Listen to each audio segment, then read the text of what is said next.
And joining us now, Chief National Correspondent for the New York Times Magazine, Mark Leibovich. His profile of presidential candidate Hillary Clinton is the cover story in the magazine's upcoming issue. In the piece, Mark writes in part this: Hillary Clinton is private and guarded by nature, and 3 decades of being inspected like an exotic species has made her even more so. But right now, in the early days of what will be a 19-month campaign for the White House, she's trying to share and expound on her experiences to project some greater measure of herself, big and small. This does not come easily.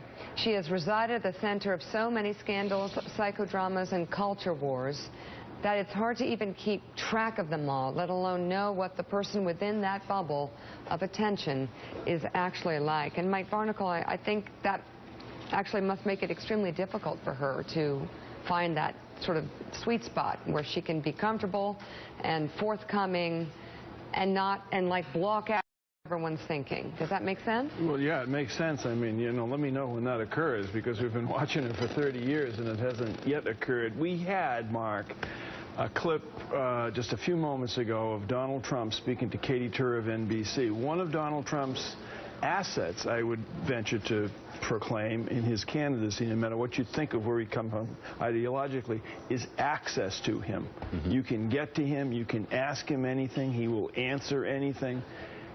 Hillary Clinton, tell me about your access to her. What was it like? Yeah, was it there? Was she just forthcoming?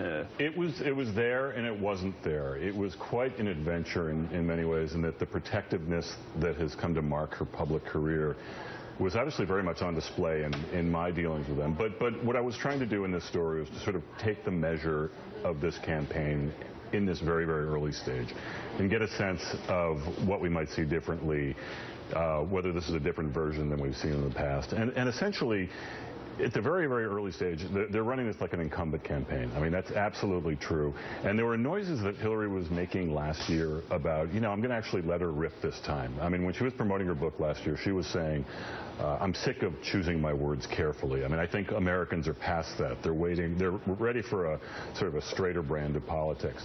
You know, we haven't seen that at this point at all. And I don't know if they've tested on this or what, but she seems to think, and their campaign seems to think, and they might be right, that they have everything to lose, especially in the primary setting. They have overwhelming advantages in the primary. They also think they have overwhelming advantages in the general election. And frankly, there's too much to lose. And if people like us are going to criticize them for being cautious or calculating or whatever, they think it's a very small price to pay. Gene Robinson has a question for you, Mark. Gene? Mark, shouldn't we entertain the possibility that it what it is? She is who she is. I mean, that this guarded nature, the way she chooses her words carefully, that's Hillary Clinton, and that if she in fact were to let it rip, that would be an inauthentic Hillary Clinton. Yes and no. I mean, there is a huge body of evidence if you talk to, you know, thousands, hundreds of thousands of people who have known her over the years, and anyone who's, I assume, on this set, and a lot of people watching who have seen her privately, whether in fundraisers, professionally, sees a very, very different version. That's true. Not a let-her-rip version, but an extremely thoughtful, extremely, you know, almost vulnerable, you know, version that a lot of people swear by. I mean, she is an extremely good advocate for her positions close up. She's, you know, she's very likable in person. She's a much better retail politician than people give her credit for. And if you remember certain moments during her tenure as Secretary of State, even during hearings on Benghazi or talking about Pakistan at one point, a little temper, like in a good, you know, I don't necessarily think in a bad way, but kind of able to be fierce. I do think there's a let-it-rip quality to it in private. I mean, it is staggering. I think at this point the gap between her in public and private is bigger than it was for even Al Gore and Mitt Romney. Yeah, I was going to agree with that. Wow. I mean, you meet her in private, you have a conversation. She's funny, she's personable, she's very smart, and she's open to a degree. Right. That is true. You know, by the way, a lot of public figures, I mean, almost all public figures, you talk to people who really know them, they'll say, well, if you only knew the Mitt Romney I knew, if you only saw the Hillary Clinton I knew. I mean, there's always a duality. It's public and private life, and that's sort of the nature of the beast. Not for our last 3 presidents. Absolutely. Yeah, yes, I think that's Well, wait, so you said... I think Obama, Bush, and Clinton and Bill Clinton in public and private are pretty close to the same. That's probably true. And, you know, maybe there's something to be said for your ability to integrate the two cells in your own skin, you know, whether you're on camera or off camera. Right. But, look, I tried to get to I don't know if unplugged version of it. It was tough. I mean, what was interesting, I laid this out in the piece, that they only would let me talk to her off the record at first. And then it became a negotiation. It was an interesting process. Mark, is it possible that women politicians are held to a slightly or somewhat different standard on this question of public-private?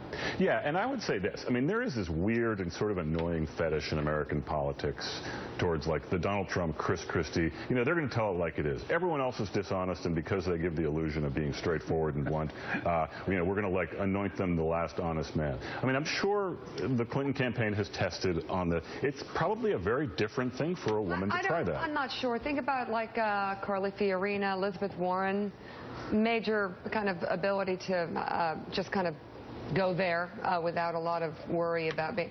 And she's not a candidate, but I'm just saying female politicians, I think, are up to the task of being considered the same way male. I mean, I would hope so, but I think that voters or reviewers perceive it differently. And look, I mean, Carly Fiorina has nothing to lose right now. I mean, I don't think people know her fundamentally, but I think it fits more seamlessly into a male persona.